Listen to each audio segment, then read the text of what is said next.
Shit was good. Chase Moore. I'm a producer and an artist, engineer. I got a new album coming out called The Sky Is Falling. Drops June 2020.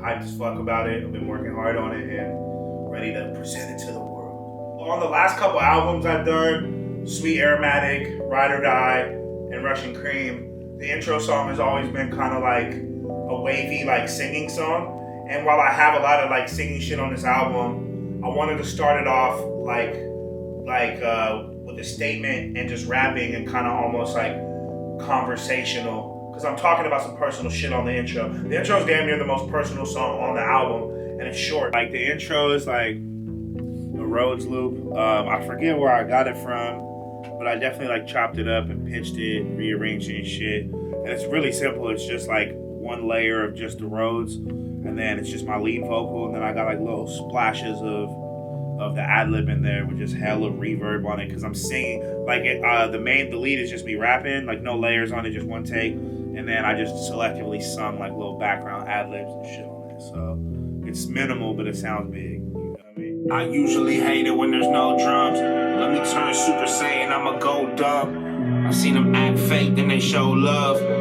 My back breaks trying to hold them up. I feel determined as I ever be.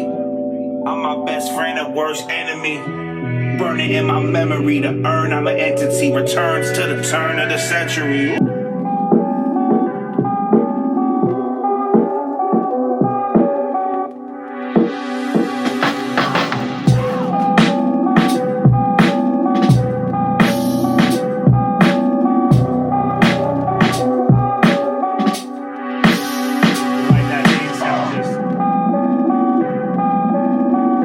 With Freeze Tag, it's like a prog rock sampler somewhere I chopped it from, and like just a super like simple breaky like break beat for drums, and then just one big 808 hit on it, and that's pretty much like the whole beat. There's like a part where I like pitch the sample up and then pitch it down, so I've got like little variations in the second verse, but this shit's pretty straightforward because it's like it's just like a more like a traditional rap song. So I didn't want to have hella different sounds coming in and out of it, but it's really about how hard the drums hit, like especially because the song before it doesn't have any drums. So I wanted it to come in with an impact, you feel? A red breed, a billion to one, leaving a legacy like I'm Attila the Hun. For the thrill and the hunt, I'm Tony sniffing the bump. Took an oath, pricked my finger, it was written in blood. See him. The same reason why I put Freeze Tag number 2, Show and Prove, is like a more wavy, like melodic song where I'm kind of singing, learn the line of singing and rapping. And to me, like that, the first 3 like personify the whole album. And that's why I chose it as number 3, because I want to showcase all the different shit that I can do right away in the album and not have it all sound the same out the gate. I just wanted to let the verses speak for themselves, and the way I'm singing, it's kind of hooky anyway. So yeah, that one's kind of just like a nice blend where it's like melodic, but if you look at how it's written and how I'm saying it, it's singing. And I'm doing some shit on there too where it's like I'm rhyming the ad-libs as well. Like some of the ad-libs all rhyme with each other, like separate from the lines and shit. So I thought that was just some like extra little spice I could do with it creatively and shit.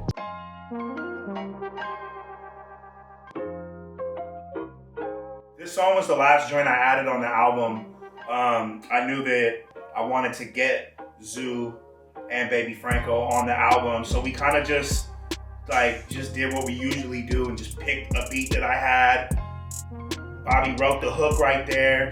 Zoo and I wrote the verses like all just at one time spontaneously, and it came together. And I think it's a really, really strong record, so I wanted to put it early because it's the first song that has features on it, and like it was a late addition to the album, so I was so excited about it. I'm like, ooh, I want to put this early to show it off right away. But I really fuck with that record. Like we did it pretty quick too. Like we didn't really spend a lot of time on it, but we made it timeless. You know what I'm saying? Fire. Stressed Out featuring Adam Flowers. Adam Flowers is an artist who I've been working with for a few years. He's really, really talented. He's been on my albums before. I'm on his albums.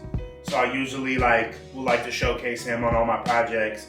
And he was in town with me. We were working on his music, and while he was here, I was like, well, let's get you on something for the album. It's called Stressed Out because, you know, we're talking about like the stresses that we're going through, but we're doing it in almost a lighthearted sort of way. And we don't dive too deep into that idea, but that's sort of the tone of the whole song. And then once again, it's kind of like that good blend of, you know, he's singing on the hook and I'm rapping on the hook, and we both do little singing parts in our verse and layers with the ad-libs and shit. And I think we're two artists who are able to seamlessly blend singing and rapping. So I wanted to have it where we showcase that, and then the beat that we chose for that is more like a boom bap sounding beat. And a lot of times those type of songs sound dope with that contrast of singing over like some choppy sample shit. And yeah, that record, that's one of my favorites. And everything I do with Adam, I love. So I'm glad I put that on the project. Yeah, this one's like, it's like I took these bells and I already knew this was gonna be like 808 drums and shit. So like the drums are pretty straightforward. They've got like a couple little hi-hat rolls, but like the bells kind of determine the tempo for it. So it's like even like it's like.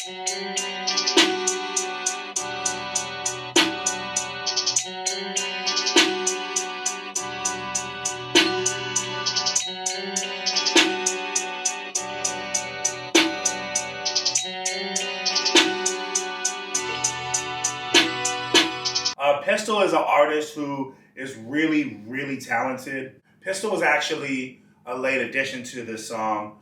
I had made the beat and I think done the hook. Baby Franco has like little ad-libs on there. Originally, I think we were making it for Chopper Reed 2 for me and Baby Franco, but basically it was just kind of the shell idea. It was just the hook.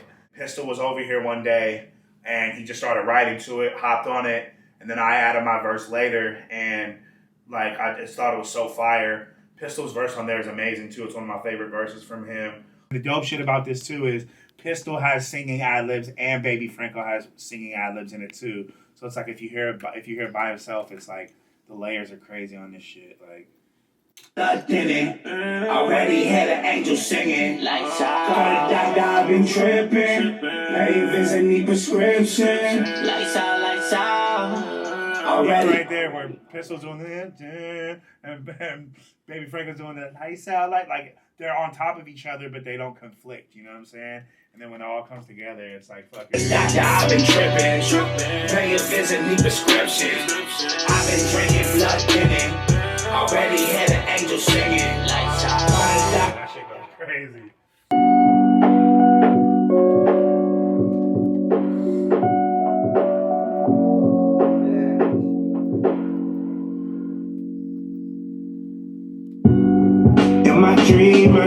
My dreams. I can't sleep, can't sleep.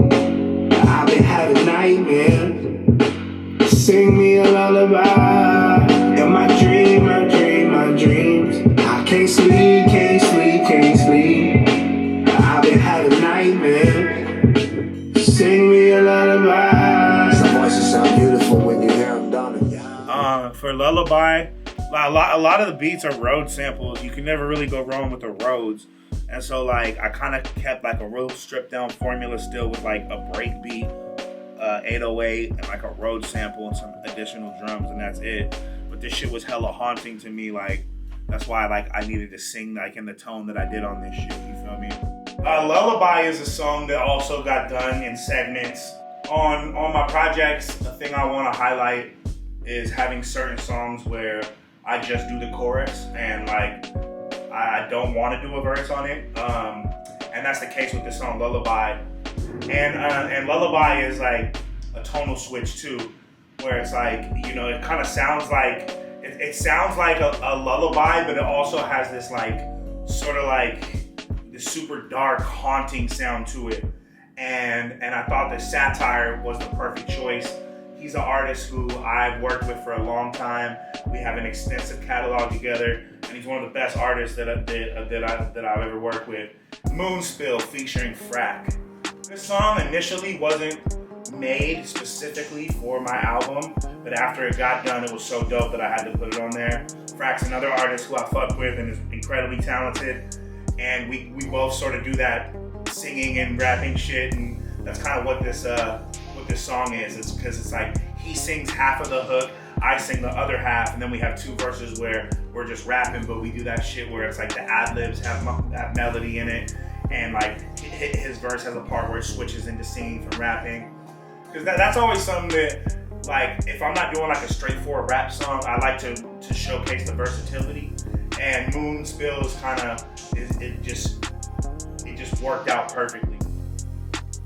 But with this Moonspill shit, like how I added the bass line last minute, right before we even wrote the song, like the beat was just this, which is dope. Like this, just the sample on the drum.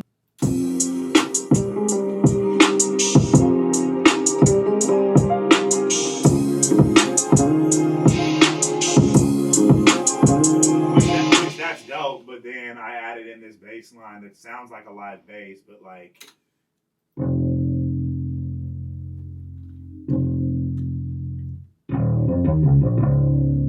And like to me, like I wanted it to sound like a real bass, so that layer with the sample goes crazy.